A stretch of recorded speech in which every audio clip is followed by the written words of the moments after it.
Hello दोस्तों, तो आज के टॉपिक है यूपीएससी मेंस और जीएस पेपर थर्ड आपदा प्रबंधन डिजास्टर मैनेजमेंट के लेक्चर नंबर 12 है। तो आज के टॉपिक है बाढ़ फ्लड। तो सबसे पहले ना डिफिनेशन परिभाषा देख लेते हैं लोग।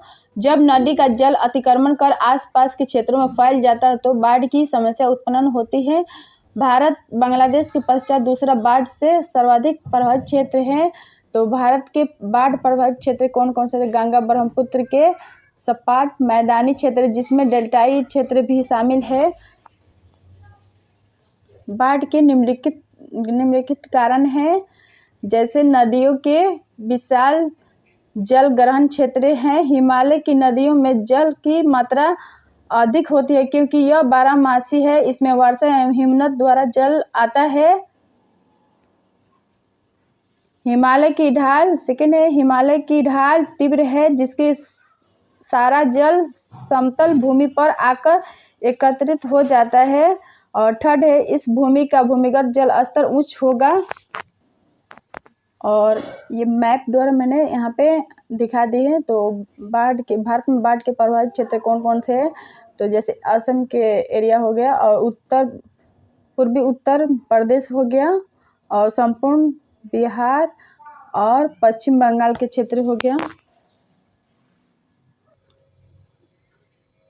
4 है, नदी हिमालय से तीव्र ढाल होते हुए अपने साथ गाढ़ अवसाद लेकर आती है जिसका जमाव वह मंद ढाल वाले मैदानी क्षेत्रों में करती है। नदी जल की गहराई में कमी आती है और अधिक जल होने पर बाढ़ की स्थिति उत्पन्न होती है।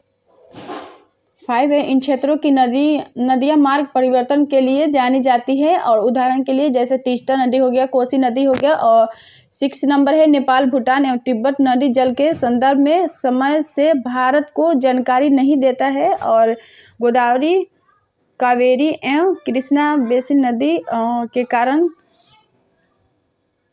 तो मंद ढाल, निम्न भूमि और जल फैल जाता है और उष्णकटिबंधीय चक्रवात एवं उच्च ज्वार।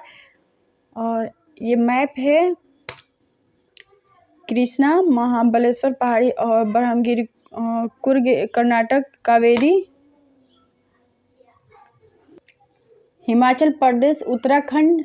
तो यहाँ के कारण जैसे बादल का फटना और भूस्खलन, हिमस्खलन, पंख प्रवाह। और पंजाब, हिमालय, राजस्थान, इन राज्यों में अपवाह तंत्र का विकास पूर्ण रूप से नहीं हुआ है जिसके 12मासी नदियाँ दूसरे क्षेत्रों में फैल जाती। बाढ़ के कारण तो बाढ़ वास्तव में एक प्राकृतिक आपदा थी, परंतु मनुष्यों ने अपने कार्यों द्वारा इसकी तीव्रता में वृद्धि लाई है। अतः इस कारण बाढ़ नियंत्रण कार्यक्रम के बावजूद बाढ़ प्रभावित क्षेत्र 5 से 12% एवं बाढ़ों की संख्या में वृद्धि हुई है। कारण वनों का विनाश, तटबंधों का समुचित रखरखाव। उदाहरण के लिए 2008 में बिहार के कोसी में भयंकर बाढ़ और इसके कारण तटबंधों का टूट जाना, पहाड़ी क्षेत्रों में अत्यधिक वर्षा एवं भूस्खलन के कारण। और उदाहरण के लिए 2013 में केदारनाथ मंदाकिनी बाढ़ और बाढ़ के टूट जाने के कारण 2018 में केरल में भयंकर बाढ़ और बाढ़ से अचानक जल छोड़ने से भी बाढ़ आ जाती है। और जनसंख्या दबाव के कारण नदी के तट पर पक्के मकानों का निर्माण। उदाहरण के लिए दिल्ली, आगरा, यमुना के तट पर बस्तियां बन गई है जिसमें थोड़े से जल से भरा हो जाता है। और पक्की सड़क एवं संरचना के कारण जल का अवशोषण कम और सतही बहाव अधिक हो गया है। दोषपूर्ण नियंत्रण के कारण बाढ़ प्रभावित क्षेत्रों में घटना कम होती है परंतु नए बाढ़ ग्रसित क्षेत्र उत्पन्न हो जाते हैं। और बाढ़ जल के वितरण की तकनीक भी दोषपूर्ण है। और बाढ़ के प्रभाव भारत के लगभग 12% भूभाग बाढ़ ग्रसित है। और भारत के मैदानी और डेल्टाई प्रदेश सर्वाधिक प्रभावित है। भारत के 12% भूभाग, उसमें 20% भारत की जनसंख्या निवास करती है। अति संघन जनसंख्या वाला क्षेत्र है। भारत में बांग्लादेश के पश्चात विश्व में बाढ़ से होने वाली मृत्यु की संख्या सर्वाधिक है। बाढ़ के क्षेत्र में खाद्यान्न एवं पेयजल का संकट उत्पन्न होता है। कृषि आधारित उद्योगों में कच्चे माल की कमी आ जाती है। मकान, सड़क और पेड़, स्कूल, रेल मार्ग में व्यापक हानि होती है। खाद्यान्नों में उत्पादन में भारी कमी और बाढ़ का प्रभाव गरीब जनसंख्या को सबसे अधिक प्रभावित करती है। बाढ़ के साथ महामारी विशेषतः जल से संबंधित भी आती है और जैसे मलेरिया, डेंगू, टाइफाइड आदि। और 2017 में उत्तर पूर्वी भारत में बाढ़ की समस्या के कारण वहाँ के लोग एवं पशु पक्षी स्थानांतरित हुए। जैसे अरुणाचल प्रदेश के मणिपुर और असम में काजीरंगा राष्ट्रीय उद्यान में 90% जलमग्न हो गया।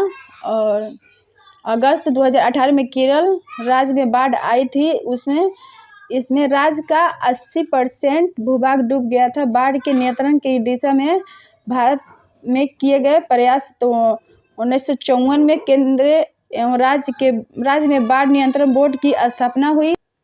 1976 में राष्ट्रीय बाढ़ आयोग का गठन किया गया। प्रारंभ में बाढ़ को नियंत्रित करने के संरचनात्मक तरीके खोजे गए और नदी नालों की पहचान की गई जो बाढ़ से संबंधित था। और नदियों में खतरे के निशान को निर्धारित किया गया और बाढ़ प्रवण क्षेत्रों में विकास के कार्यों को नियमित करने का प्रयास किया गया। कानून बनाए गए और इसी उद्देश्य से कई विशाल बहुउद्देशीय परियोजना और विशालकाय बांधों का निर्माण किया गया, जैसे कोसी परियोजना और दामोदर परियोजना। ब्रह्मपुत्र की सहायक नदियों में बांधों का निर्माण। वर्तमान में बांध एवं तटबंध को सबसे सटीक उपाय नहीं माना जाता है और यह सबसे प्रभावी बाढ़ नियंत्रण उपाय नहीं है। अतः अब गैर संरचनात्मक उपायों पर अधिक ध्यान दिया जा रहा है। बाढ़ के समय उससे बचाव, उसका सामना करना, उस समय सामंजस्य और सामना करना सिखाया जा रहा है। तो बाढ़ आने पर क्षमता में वृद्धि एवं विकास तथा तैयारी पूर्ण रूप से विकसित करने पर जोर। बाढ़ के अनुमान लगाने के लिए 200 क्षेत्रों की स्थापना की गई है और फ्लड मैनेजमेंट एरिया प्लान और FMBAP स्कीम का विकास किया गया है। तो नदी गतिविधियाँ प्लस बाढ़ नियंत्रण गतिविधियाँ, इनके प्रबंधन से यह संबंधित स्कीम है। पर्वतीय क्षेत्र में, तटीय क्षेत्रों में वनीकरण किया जा रहा है। मौसम पूर्वानुमान की दिशा में भी बेहतर प्रयास किए जा रहे हैं और बाढ़ प्रभावित क्षेत्र में वहाँ चावल जैसे फसल लगाए जा रहे हैं, जैसे मखाना हो गया और सिंगड़ा।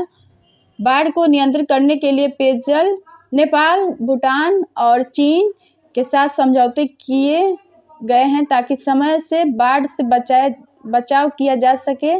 और मौसम विभाग एवं जल विज्ञान के आंकड़े साझा करने से बाढ़ बचाव तैयारी सुनिश्चित की जाती है और नदी जोड़ो परियोजना की दिशा में कार्य तेजी से आगे बढ़ रहा है। बाढ़ से निपटने के लिए सुझाव। तो मौसम पूर्वानुमान को सटीक एवं विश्वसनीय बनाने की जरूरत और TV, radio, SMS, social media के माध्यम से बाढ़ संबंधित जानकारी जागरूकता में वृद्धि एवं चेतावनी को मजबूत कर जनता लोगों तक पहुंचाई जानी चाहिए। और बाढ़ प्रभावित क्षेत्रों में आश्रय स्थलों, शेल्टर का विकास निर्माण होना चाहिए।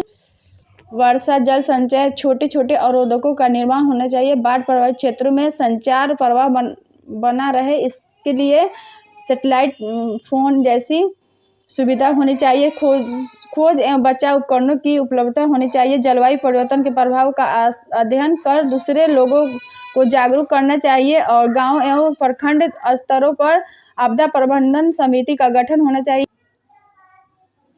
Red Atlas action plan map से संबंधित ऐप 2014 में भारत सरकार ने तटीय बांध को नियंत्रित करने के red Atlas action plan launch किया है और यह मूल रूप से चेतावनी से संबंधित ऐप है। बाढ़ की परिभाषा। भारत के लगभग 20% क्षेत्र बाढ़ प्रभावित। राष्ट्रीय बाढ़ आयोग जब नदी जलवाहिकाओं में क्षमता से अधिक जल बहाव होता है और जल बाढ़ के रूप में मैदान के निचले हिस्सों पर भर जाता है। बाढ़ के कारण तो ये प्राकृतिक हो गया और ये मानवीय हो गया। तो भारी वर्षा, बादल का फटना हो गया, चक्रवात, सुनामी, ग्लेशियर अचानक टूटना और झीलों का टूटना और सतत मृदा अपरदन व नदियों में जलोढ़ जमाव, नदी मार्ग परिवर्तन और चरम जलवायु घटनाएं। मानवीय में देख लेते हैं तो वनों का विनाश, नदियों के बेसिन में आधारभूत ढांचा निर्माण और नदियों के बेसिन में मृदा खनन, बांधों का संरक्षण व रखरखाव का अभाव, अजैविक कृषि पद्धतियाँ।